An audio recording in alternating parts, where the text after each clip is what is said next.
বিসমিল্লাহির রহমানির রহিম। আজকে আমি স্পেশাল ভাবে ক্যাটফিশ আর শিং ফিশ যেটাই বলেন একটা রান্না করে আপনাদের দেখাবোই। তো এখন কড়াইয়ের মধ্যে তেল দিয়ে দিছি। তেল দিয়ে আমি এখন কতগুলি পেঁয়াজ কুচি দিয়ে দিলাম।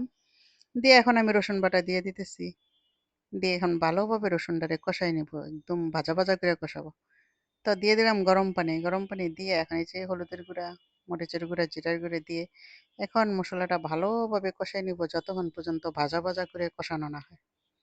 এখন এই যে হট একটু মানে আলু দিয়ে দিলাম। আলুটি ছোট, ছোট করে লম্বা, লম্বা করে কেটে দিয়ে দিলাম। দিয়ে এখন গরম পানি দিয়ে ভালোভাবে মসলাটা কষাবো আলুগুলি দিয়ে।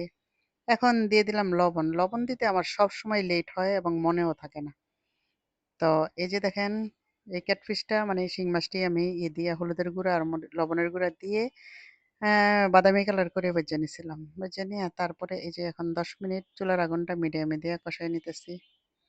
কষাই নিয়ে কিন্তু ওই যে অফ ক্যামেরাতেই ঝোল দিয়ে দিছিলাম। বুঝছেন? আপনাকে দেখাইতে মনে ছিল না। কারণ আমরা বাংলাদেশের মানুষ সবাই ভালো রান্না করতে পারি। তো এই যে টমেটোগুলি সিদ্ধ হইতে চায় না। তো বুদ্ধি একটা বানাইছি যে যখনই টমেটো সিদ্ধ হইতে চাইব না তখন টমেটোগুলিরে ব্লেন্ডার করে পেস্ট করে ঝোলের সাথে মিলাই দিব। তখন ঝোলটাও খেতে মজা হবে, রান্নাটাও মজা হবে। সব দিক দিয়েই ভালো হয়ে গেছে। এই যে এখন কথা বলতে, বলতে রান্নাটা শেষ। দিয়ে দিলাম ধনিয়া পাতা। এই যে দেখেন কত লোভনীয়, কত মজাদার একটা রান্না করলাম। আপনারা এইভাবে টমেটোগুলি পেস্ট করে ঝোলের সাথে দিয়ে রান্না করে খাইবেন।